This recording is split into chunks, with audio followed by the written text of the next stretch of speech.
നമസ്കാരം, Tirurangadi today news അപ്ഡേറ്റിലേക്ക് സ്വാഗതം.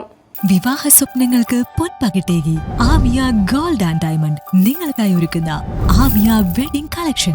എല്ലാ സ്വർണ്ണാഭരണങ്ങളും വിലയുടെ 10% കൊടുത്ത് ബുക്ക് ചെയ്യാനുള്ള അവസരം. ലൈറ്റ് വെയ്റ്റ് ആഭരണങ്ങളുടെയും 18 ക്യാരറ്റ് ആഭരണങ്ങളുടെയും അതിവിപുലമായ കളക്ഷൻ.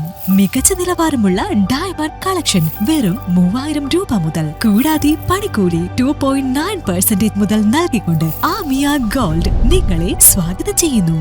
നിങ്ങളുടെ സ്വപ്ന വിവാഹത്തിന്റെ പുത്തൻ പങ്കാളി Amiya gold and diamond, bypass road, Chemmad. വാർത്തകൾ വിശദമായി. National means cum merit scholarship പരീക്ഷയ്ക്ക് ജില്ല തിരിച്ച് കട്ട് ഓഫ് മാർക്ക്. ഓരോ ജില്ലയ്ക്കും വ്യത്യസ്ത കട്ട് ഓഫ് മാർക്കാണ് നൽകുന്നത്. ഇതിൽ ഏറ്റവും കൂടുതൽ കട്ട് ഓഫ് മാർക്ക് മലപ്പുറത്തിനാണ്.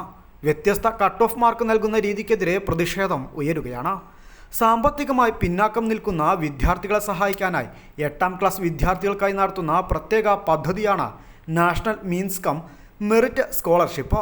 സംസ്ഥാന തലത്തിൽ ഒരേ ചോദ്യപേപ്പർ ഉപയോഗിച്ച് സ്കോളർഷിപ്പ് പരീക്ഷ എഴുതിയ കുട്ടികളിൽ നിന്ന് വിജയികളെ കണ്ടെത്താൻ ജില്ലാ തലത്തിൽ വ്യത്യസ്ത കട്ട് ഓഫ് മാർക്ക് നിശ്ചയിച്ചത് കുട്ടികളോടുള്ള വിവേചനമാണെന്നാണ് ആക്ഷേപം.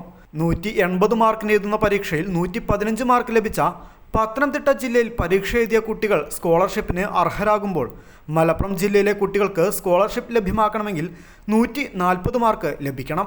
അതായത് 25 മാർക്കിൻ്റെ വ്യത്യാസമാണുള്ളത്. ഒരേ ചോദ്യപേപ്പർ വെച്ച് എഴുതുന്നവർക്ക് ജില്ലാ അടിസ്ഥാനത്തിൽ വലിയ വിവേചനം നേരിടേണ്ടി വരുന്നു. ഏറ്റവും കുറവ് കട്ട് ഓഫ് മാർക്ക് പത്തനംതിട്ടയിലാണ്, 115 മാർക്ക്. ഇടുക്കിയിലിത് 119, ആലപ്പുഴയിൽ 120, കോട്ടയത്ത് 121, എറണാകുളത്ത് 122, കൊല്ലം, വയനാട് ജില്ലകൾക്ക് 123, തിരുവനന്തപുരത്ത് 124, കാസർഗോഡ് 126, പാലക്കാട് 128, തൃശ്ശൂരിൽ 130, കണ്ണൂരിൽ 131, കോഴിക്കോട് 138, മലപ്പുറത്തിന് 140 എന്നിങ്ങനെയാണ് കട്ട് ഓഫ് മാർക്കുകൾ ജില്ലാ അടിസ്ഥാനത്തിൽ നൽകിയിരിക്കുന്നത്. മലപ്പുറം കഴിഞ്ഞാൽ ഏറ്റവും കൂടുതൽ കട്ട് ഓഫ് മാർക്ക് വരുന്നത് കോഴിക്കോടാണ്.